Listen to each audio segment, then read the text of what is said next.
Penguin Random House Audio presents. There are places in the world where rules are less important than kindness, and other thoughts on physics, philosophy, and the world. By Carlo Rovelli, translated by Erica Segre and Simon Carnell. Read for you by Landon Woodson. Preface. An article in a newspaper has something in common with a Japanese koan or a European sonnet. Limited in size and form, it can transmit little more than one piece of information, a single argument, one reflection, a single emotion. And yet it can speak about everything and anything. The pieces collected here, which were published in various newspapers over the past decade, speak of poets, scientists, and philosophers who have influenced me in some way, of travels, of my generation, of atheism, of black holes, telescopes, psychedelic experience, intellectual surprises, and much else. They are like brief diary entries recording the intellectual adventures of a physicist who is interested in many things and who is searching for new ideas, for a wide but coherent perspective. The title has been borrowed from a phrase used in one of the articles, a phrase that perhaps conveys something of the spirit shared by these articles. Then again, perhaps it just reveals the spirit of the kind of world that I would like to live in. Marseille, 2020. Aristotle the Scientist, October 19th, 2015. Do objects of different weight fall at the same speed? At school we are told that, by letting balls drop from the Tower of Pisa, Galileo Galilei had demonstrated that the correct answer is yes. For the preceding 2 millennia, on the other hand, everyone had been blinded to the fact by the dogma of Aristotle, according to which the heavier the object, the faster it falls.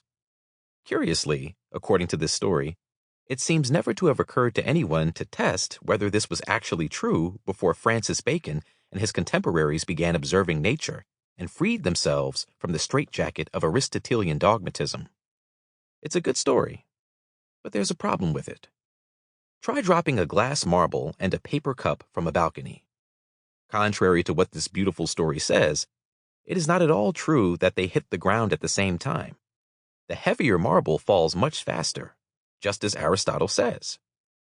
No doubt at this point, someone will object that this happens because of air, the medium through which the things fall. True, but Aristotle did not write that things would fall at different speeds if we took out all the air. He wrote that things fall at different speeds in our world, where there is air. He was not wrong. He observed nature attentively. Better than generations of teachers and students who are prone to take things on trust without testing them for themselves. Aristotle's physics has had a lot of bad press. It has come to be thought of as built upon a priori assumptions, disengaged from observation, patently wrong-headed. This is substantially unjust.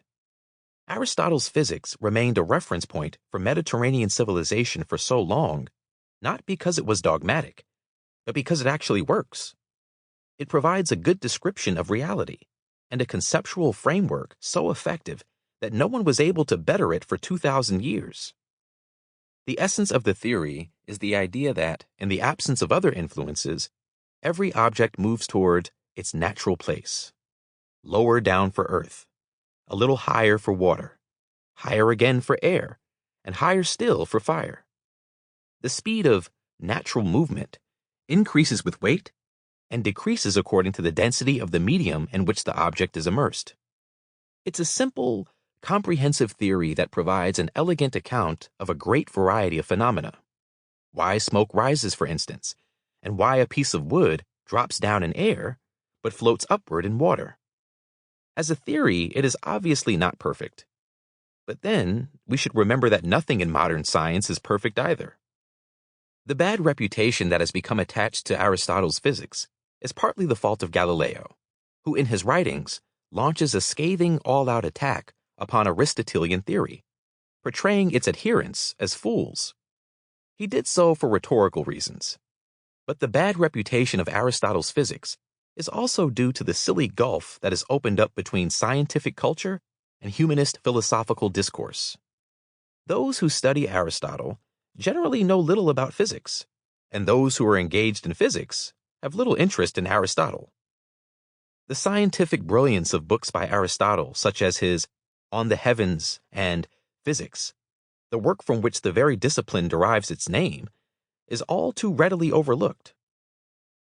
There is also another, more significant factor that explains our blindness to his scientific brilliance: the idea that it is impossible to compare the thought produced by cultural universes so distant from each other as those of Aristotle and of modern physics, and that therefore we should not even try. Many historians today express horror at the idea of seeing Aristotelian physics as an approximation of Newtonian physics. To understand the original Aristotle, they argue, we must study him in the light of his context, and not through the conceptual frameworks of subsequent centuries. This may be true if we want to improve our understanding of Aristotle, but if we are interested in understanding today's knowledge, how it emerged from the past, it is precisely the relations between distant worlds that counts.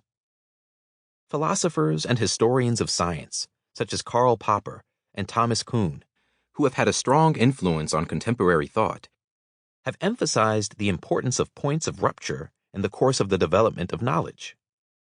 Examples of such scientific revolutions, where an old theory is abandoned, include the move from Aristotle to Newton, and from Newton to Einstein.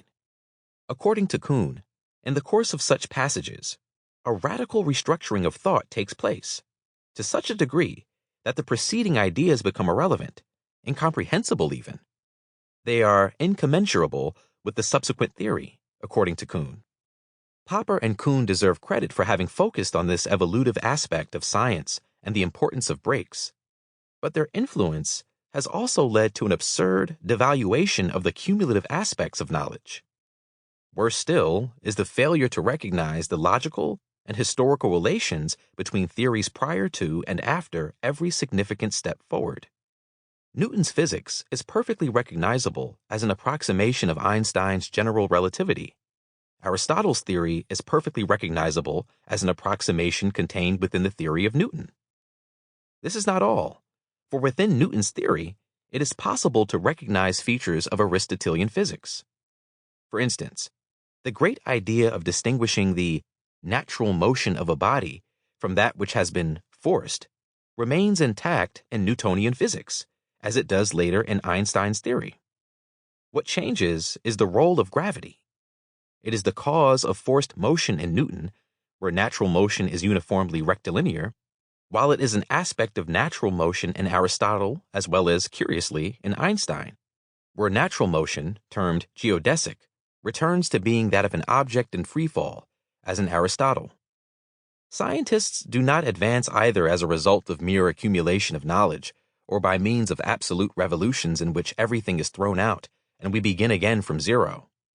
They advance instead, as in a wonderful analogy first made by Otto Neurath, and frequently cited by Quine, like sailors who must rebuild their ship on the open sea, never able to start afresh from the bottom.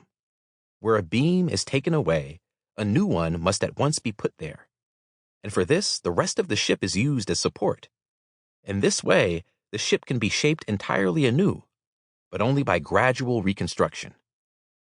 In the great ship of modern physics, we can still recognize its ancient structures, such as the distinction between natural and forced motion, as first laid out in the old ship of Aristotelian thought.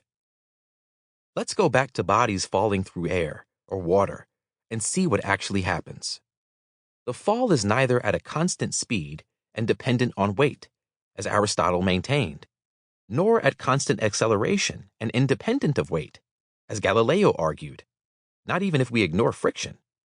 When an object falls, it goes through an initial stage during which it accelerates, then stabilizes at a constant speed which is greater for heavier bodies. This second stage is well described by Aristotle. The first stage, on the other hand, is usually very brief, difficult to observe, and as a result of this, had escaped his notice. The existence of this initial stage had already been noted in antiquity. In the 3rd century BCE, for example, Strato of Lampsacus, Sample complete. Ready to continue?